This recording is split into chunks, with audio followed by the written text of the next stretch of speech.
Good morning, this is Sougata. Welcome to RCC. আজ আমার basic English গ্রামারের 19 নম্বর ক্লাস।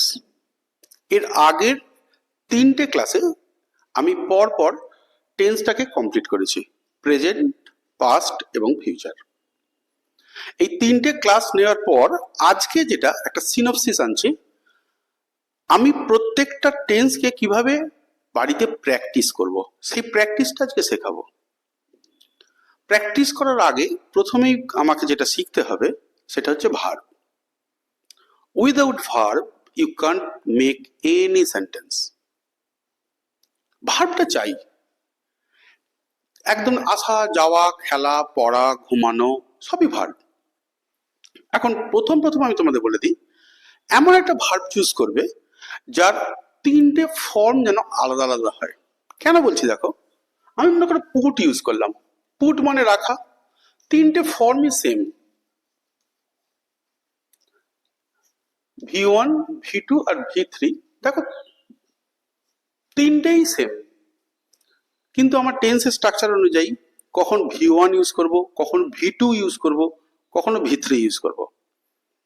আমি যখন এটা বাক্যে ইউজ করব সেন্টেন্সে, তখন নিজেই বুঝতে পারবো না এটা কোন ফর্মটা লিখেছি। তাই তোমাদের এখন বর্তমানে সাজেস্ট করব আমি, এমন একটা ভার্ব চুজ করো যাতে 3টে ফর্ম আলাদা আলাদা হয়। যেমন ইট, এট, ইটেন। দেখো 3টে ফর্ম আলাদা আলাদা। আমি এটাই যে খাওয়া, 3টে ফর্ম। এইবার দেখো, আমি যখন এইটা দেখবো তখন ডেফিনেটলি বলবো V1 এ আছে, এট দেখলে বলবো V2 তে আছে, ইটেন দেখলে বলবো V3 তে আছে। আমি ভাবতে দেখেই চিনতে পেরে যাবো এটা কোন ফর্মে আছে, V1 এ, V2 তে না V3 তে। এই কাজটা প্রথম করবে, তারপরে তো আমাকে করতেই হবে। ম্যাক্সিমাম ক্ষেত্রে দেখবে V2 এ V3 সব এক। Plate, worked. V1 টা যা থাকে, যেগুলো ইডি যোগ করে আমাদের সেকেন্ড ফর্ম থার্ড ফর্ম করা হয়, দুটোই একই হয়। তখন যখন প্র্যাকটিসটা একটু সরগর হয়ে যাবে তখন চেঞ্জ করার ক্ষতি নেই।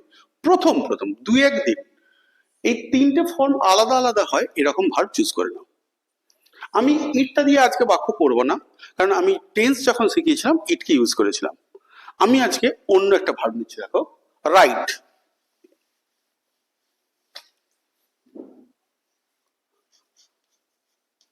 Right, রোট, written.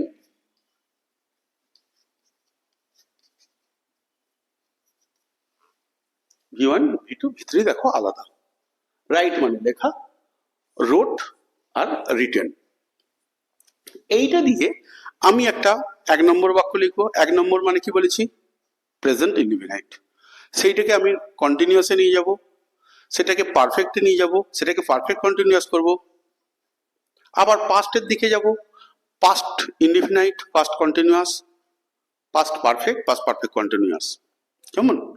এইভাবে আমি একদম প্রথম থেকে লাস্ট মানে 12খানা বাক্য আমি লিখে দেবো, এবং সেইগুলোকে লিখে আমি সেই স্ট্রাকচার ধরে আমি সেটাকে ট্রান্সলেট করব। আজকে কিন্তু আমি স্ট্রাকচার লিখবো না, আজকে আমি তোমাদের স্ট্রাকচারটা মুখে বলবো। কিভাবে চিনবো সেটাকে বলবো, এটা বাক্যটা কত নম্বরে থাকা উচিত, ভার্বটা থেকে চিনতে হয় সেটা শেখাবো।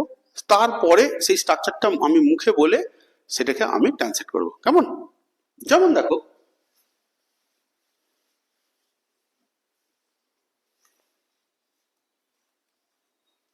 আমি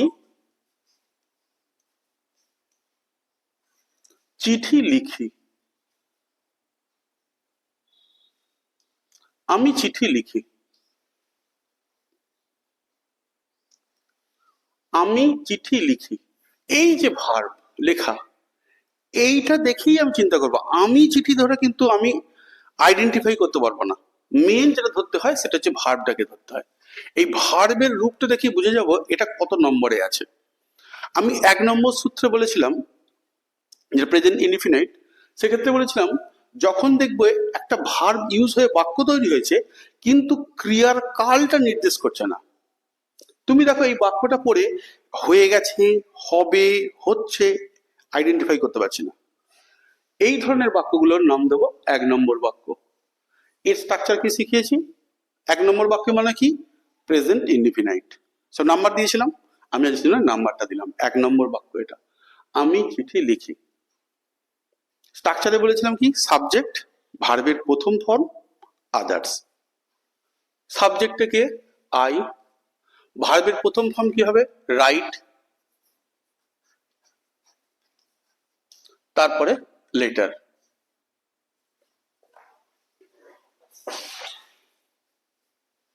এইবার দেখো চিঠির ক্ষেত্রে একটা এ লেটার করে, আমি একটি চিঠি লিখি, আই রাইট, একটা এ লেটার দিলাম। একসঙ্গে তো অনেক চিঠি লিখি না, সাধারণত এই আর্টিকেলটা লাগে, আমি লাগিয়ে দিলাম, আই রাইট এ লেটার।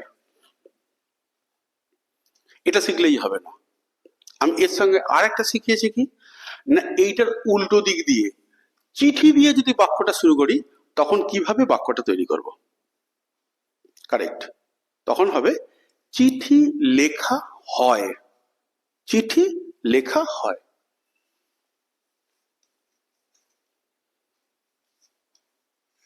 চিঠি লেখা হয়। এবার দেখো আমার দ্বারা, আমার দ্বারা, আমি আগের বলেছিলাম আজও বলছি, এই আমার দ্বারা কথাটা কিন্তু অনেকটা সময়তেই আমরা উজ্জ রাখি, শুধু এইটুকু বাক্যই আমরা বলি চিঠি লেখা হয়। বুঝা গেছে?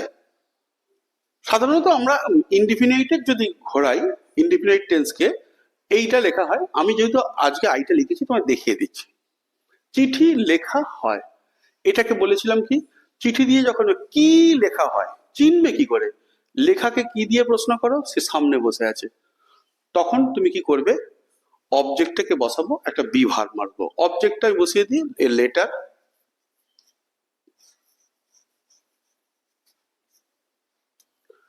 যেহেতু হয়, এটা 1 নম্বর বাক্যের সিম্বল, সেখানে আমাকে ইজ দিতে হয়, দিয়েছিলাম দেখবে স্ট্রাকচারে, এ লেটার ইজ। তারপরে আমি যখন বারবার বলছি কি, এটা প্যাসিভ সেন্টেন্স, প্যাসিভ সেন্টেন্সে সবসময় ভার্বের থার্ড ফর্ম হবে ভি3। রাইটের ভি3 কি বলো? রিটেন। Written, WRITTEN। যদি তোমাকে রামের দ্বারা বলে দেয় তখন বাই রাম, আমার দ্বারা, বাই মি, তার দ্বারা, বাই হার, এটা ইউজ করতে পারো। আমি আজকে এইটুকুই লিখবো, কেমন? চিঠি লেখা হয়, বল খেলা হয়, গল্প করা হয়, অনেক ধরনের বাক্য বলছি। এই ধরনের বাক্যগুলোকে তুমি আইডেন্টিফাই করবে, কি দিয়ে প্রশ্ন করবে, কি দিয়ে প্রশ্ন করলে সেই যেটা চাইছো, যেটা উত্তর আসছে সেটা যদি সবার প্রথমে থাকে তখন ধরবে এটা প্যাসিভে আছে। প্যাসিভে থাকলেই তখন তাকে লিখবে, লেখার পরে একটা বিভার্ব দেবে আর ভার্বের থার্ড ফর্ম মারবে। বুঝা গেছে? তারপরে দেখো,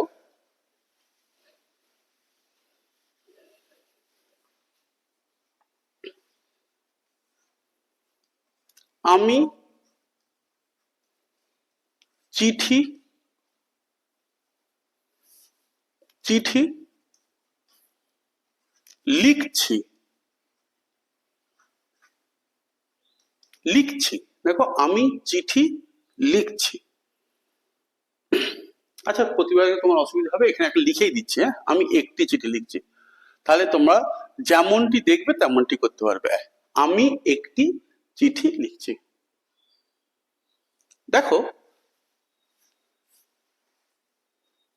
ভার্বটা, কাজটা চলছে। যখন বর্তমানে কোনো কাজ চলে তখন সেটাকে আমি কন্টিনিউয়াস বলবো, তখন আমার ভার্বের সাথে আইএনজি যোগ হবে, তার আগে একটা বি ভার্ব হবে। আই, আই এর সঙ্গে be verb, am. Right, WRITE, right. তার সঙ্গে যেহেতু আইএনজি যোগ হচ্ছে তাহলে আইটা উড়িটা উঠে গিয়ে আইএনজি হয়ে গেল, I am writing a letter. হয়েছে? দেখো আমি চিঠি লিখছি, আমি একটি চিঠি লিখছি, I am writing a letter, কাজটা চলছে। এর ঘুরিয়ে যে বাক্য, প্যাসিভ বাক্যটা আমরা কিন্তু প্রচুর ইউজ করি। তাই কি করছিস রে, আমি কোশ্চেন করলাম, সে এখান থেকে উত্তর এলো উল্টো দিক থেকে আর কি। বই পড়া হচ্ছে, ক্রিকেট খেলা হচ্ছে, গল্প করা হচ্ছে, কাজটা চলছে, কি দিয়ে প্রশ্ন করলে দেখো সেটা সবার প্রথমে রেখেছে। সেই জন্য দেখো একটি চিঠি লেখা হচ্ছে, তেমনি বাক্যটা হলো একটি চিঠি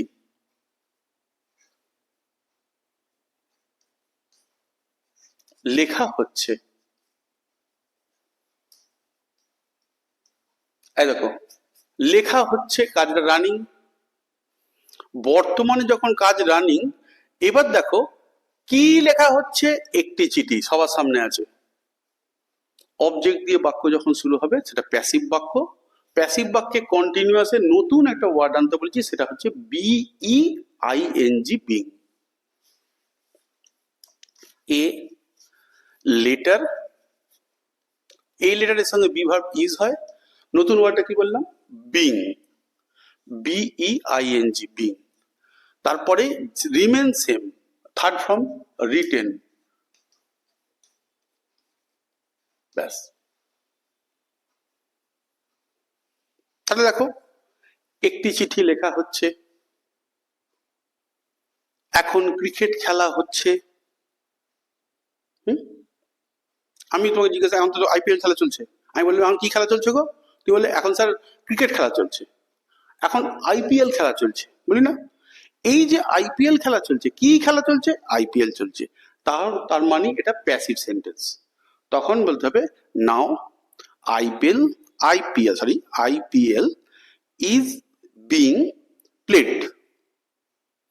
Now IPL is being being played. বুঝে গেছে? একটা বাক্য তুমি যে পেলে তার সিমিলার 4-5টা করে বাক্য তুমি বাংলায় আগে বলো। এই ধরনের আগে তোমাকে যে যত ভালো বাংলার বাক্যগুলোকে চিনতে পারবে সে তত ভালো কিন্তু ট্রান্সলেট করতে পারবে। অনেকে তো চিনতে পারেন 1 নম্বর বাক্য না 2 নম্বর বাক্য না 3 নম্বর বাক্য, অনেক পার্থক্য আছে, কিন্তু তা সত্ত্বেও তারা ঠিক গুলিয়ে ফেলে। দেখো এবার এটাকেই যখন 3 নম্বর বাক্য করব,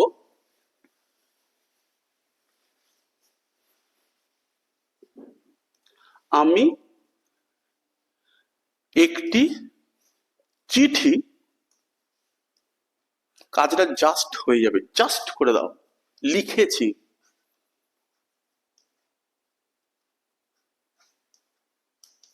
আমি একটি চিঠি লিখেছি, দেখো কাজটা সবেমাত্র শেষ হয়ে গেছে। এই ধরনের কাজগুলো হচ্ছে 3 নম্বর। এক্ষেত্রে স্ট্রাকচারে হ্যাভ হ্যাজ আসবে, মিলিয়ে নেবে প্রেজেন্ট টেন্সটা। আমার যখন এই ক্লাসগুলো তুমি দেখবে, তুমি আগের যে ক্লাসগুলো করেছো প্রেজেন্ট টেন্স, এখন তো প্রেজেন্ট হচ্ছে, তো স্ট্রাকচার আছে, তুমি স্ট্রাকচারের সঙ্গে মিলিয়ে নাও, সব সেম। আমি একটি চিঠি লিখেছি, এই যে এ আর ছি, এছি, তা নাহলে এ ছয়কা ছে, এছি, এছি এছে যখন তোমার ভার্বের সঙ্গে থাকবে তখনই দেখতে পাচ্ছ যে কাজটা আমার হয়ে গেছে। এই ধরনের বাক্যগুলো 3 নম্বর হয়। হ্যাভ হ্যাজ আসে, তখন দেখো আই হ্যাভ, থার্ড ফর্ম বসে, এবার রাইটের third form written, a letter, I have written a letter. আচ্ছা এই কথাটাকে যদি ঘুরিয়ে বলি তখন কি হবে, ভালোভাবে বোঝো, যেখানে চিঠি দিয়ে বাক্য শুরু হবে।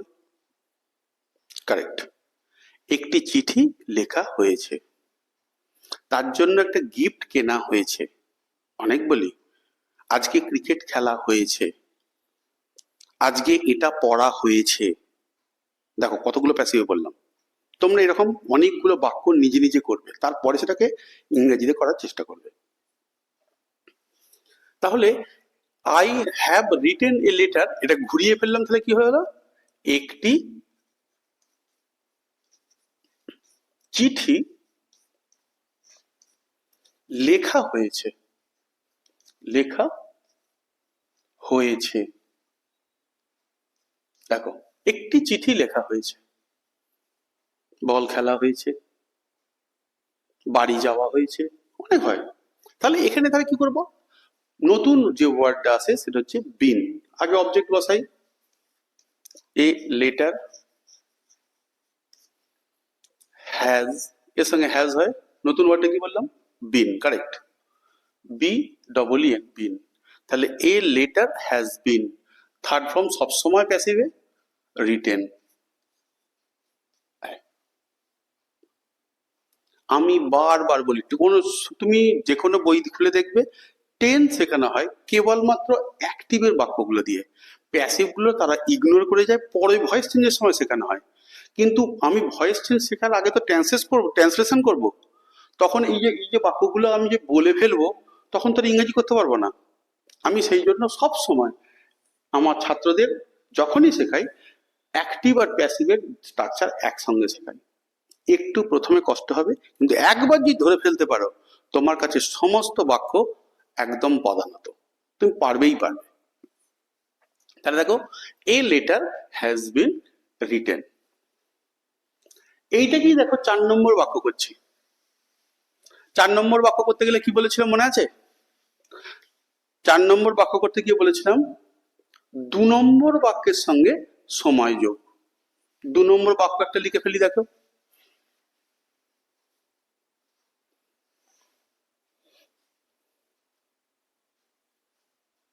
আমি চিঠি লিখছি 20 মিনিট ধরে। আমি পুঁছলাম না বলে ধরেটাকে এখানে লাস্টটা লিখলাম, তা নাহলে বাক্যটা শুনতে ভালোর জন্য কি বলা হয়, আমি 20 মিনিট ধরে একটা চিঠি লিখছি। কেমন? আমি ওটা পুঁছবো না বলে সেটা লাস্টে লিখলাম, তাহলে তো মানে দাঁড়াচ্ছে আমি একটি চিঠি লিখছি 20 মিনিট ধরে, বাক্যটা হয়েছে। তাহলে এটাকে যখন ট্রান্সলেট করব, এটা কিন্তু আর কন্টিনিউয়াসে হবে না। আমি বলেছি যখন কন্টিনিউয়াসের সঙ্গে 2 নম্বর যোগ থাকবে,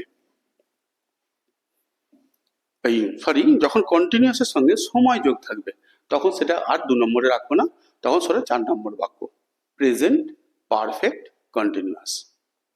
এক্ষেত্রে হ্যাভ হ্যাজ আসবে, বিন আসবে, ভার্বের সাথে আইএনজি আসবে। স্ট্রাকচারটা দেখে নাও। কি করব তাহলে? আমি আই এর সঙ্গে হ্যাভ দেবো, বি ডবল এন বিন দেবো, ভার্ব যেটা আছে তার সঙ্গে আইএনজি লিখবো, I have been writing, a letter অবজেক্টটা লিখে দিলাম।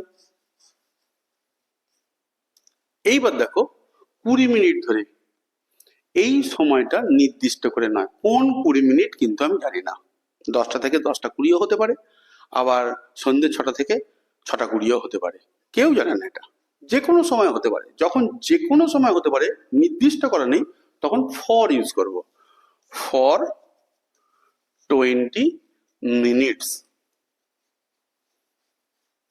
MINUTS, বুঝে গেছে? তুমি এই রকম বাক্য অন্য একটা বানাবে, আমি 1 ঘন্টা ধরে বই পড়ছি, সে 3 ঘন্টা ধরে গল্প পড়ছে, মা 2 ঘন্টা ধরে রান্না করছে।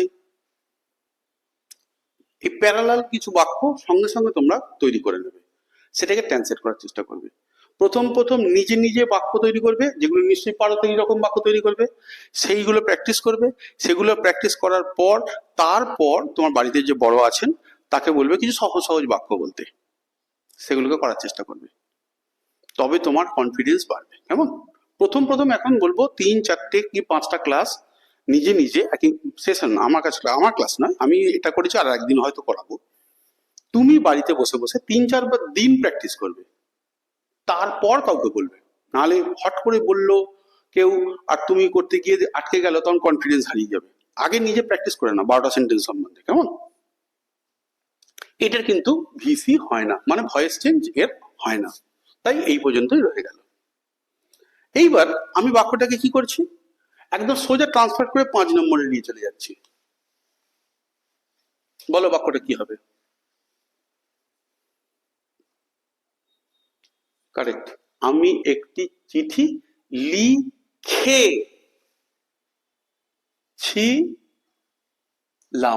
দেখো একদম বাক্যটা কোথা থেকে কোথায় চলে গেল, সোজা 5 নম্বর বাক্য হয়ে গেল।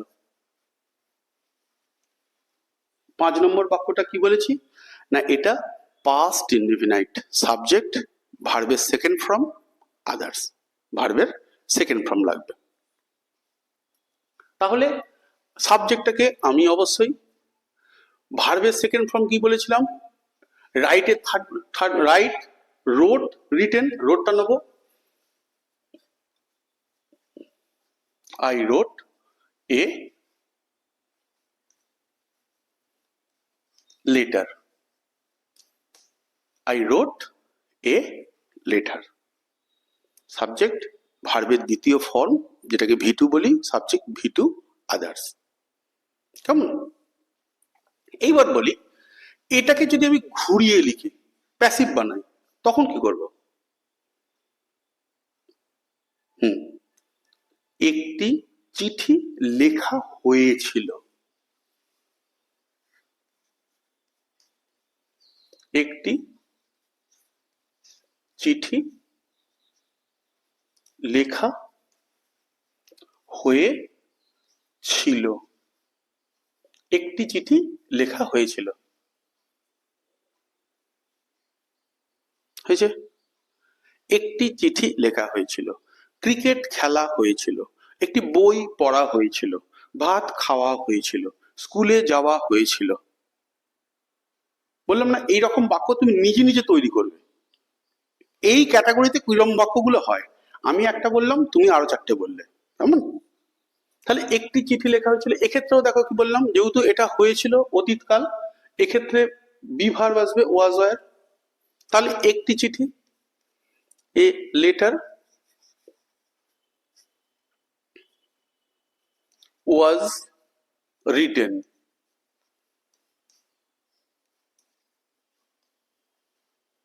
A letter was written.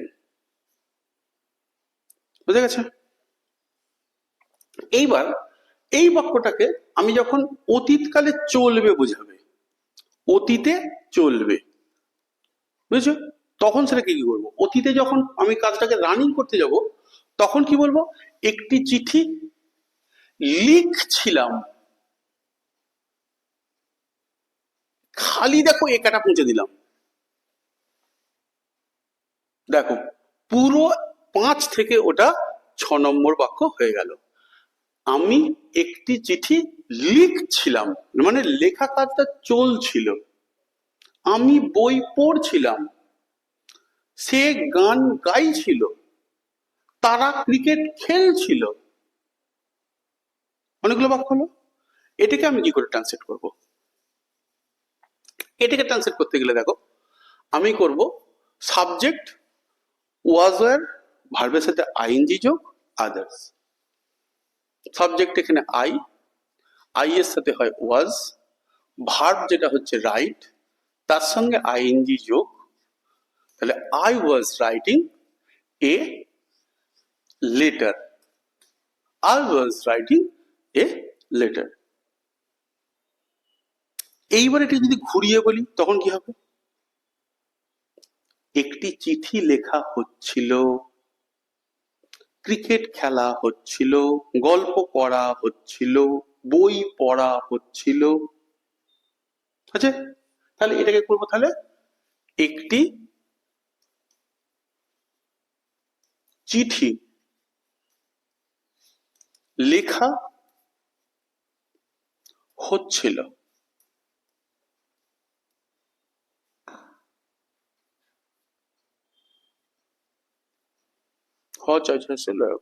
হচ্ছিল কেমন? লেখা কাজটা চলছিল। কি লেখা হচ্ছিল? একটি চিঠি লেখা হচ্ছিল। দেখো অবজেক্ট সামনে আছে, তাহলে এ লেটার ওয়াজ। আগেও দেখো কন্টিনিউয়াসে যখন প্যাসিভ করছিলাম কি ওয়ার্ড আনছিলাম? B E I N G, being. A letter was being. তারপরে প্যাসিভ বাক্য মানেই প্যাসিভ সেন্টেন্স, তাহলে এটা থার্ড ফর্ম, রিটেন।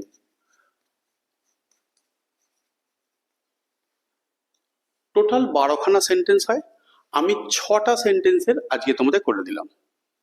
আমি একসঙ্গে 12টা দেব না, ছোট্ট ক্লাস করো, সেটাকে রিপিট করো, 2বার শোনো, 3বার শোনো, নিজে গাদা গাদা বাক্য তৈরি করো, সেটা ট্রান্সলেট করো। পরের ক্লাসে আমি এক কাজ করব, 6-এর পর থেকে মানে 7 থেকে 12 পর্যন্ত এটাকে আমি শেখাবো। আজকে আমি এই 6টাই শেখালাম। কেমন? অল্প হোক ভালো হোক। পরের ক্লাসে আবার দেখা হচ্ছে। যদি ভালো লেগে থাকে সঙ্গে থেকো। বাই।